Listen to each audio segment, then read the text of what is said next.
मैं हूं मगध, गंगा की उपजाऊ धरती पर उभरी वो शक्ति जिसने उत्तर भारत में साम्राज्य की परिभाषा गढ़ी।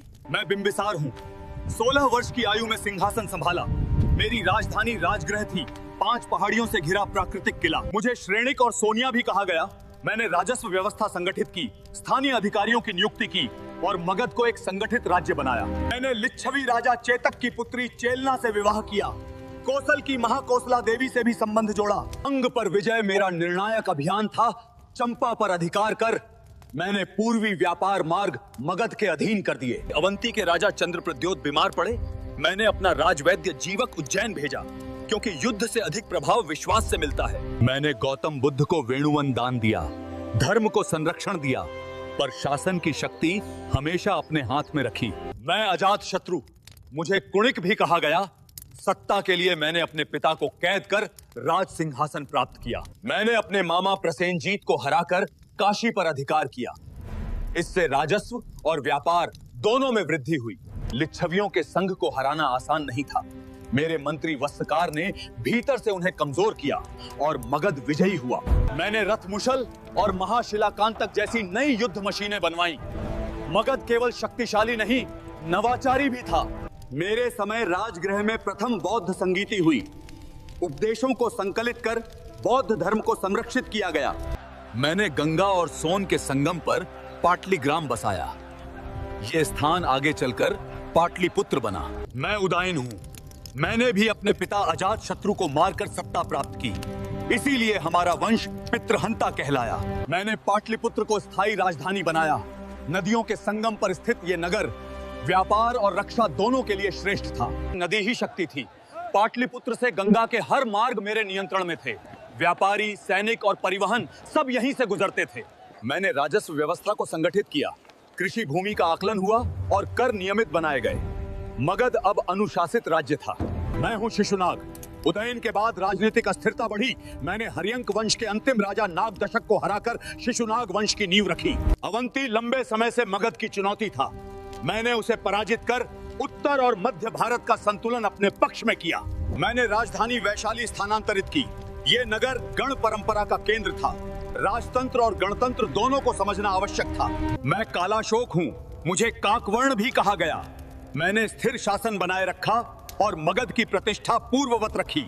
मेरे शासन में वैशाली में द्वितीय बौद्ध संगीति हुई, धार्मिक मतभेदों पर विचार हुआ और संघ का स्वरूप बदला। मैंने राजधानी फिर पाटलिपुत्र लाई। ये नगर अब व्यापार, राजनीति और सेना तीनों का केंद्र था। मैं महापद्मनंद, उग्रसेन के नाम से भी प्रसिद्ध। मैंने स्वयं को एक छत्र शासक घोषित किया और क्षत्रिय वंशों को परास्त किया। मुझे सर्व क्षत्रांतक भी कहा गया। मैंने नए राजवंश नंद वंश की नींव रखी और मगध को सर्वोच्च शक्ति बनाया। मैंने कलिंग को अधीन किया। पूर्वी तट का व्यापार मार्ग अब मगध के नियंत्रण में था। हाथी गुम्फा अभिलेख मेरी शक्ति का साक्षी है। मेरी सेना हजारों हाथियों, रथों और सैनिकों से सुसज्जित थी। स्थायी सैन्य ढांचा मेरी शक्ति का आधार बना। संस्कृत विद्वान पाणिनि मेरे समय सक्रिय थे और मेरे मित्र थे।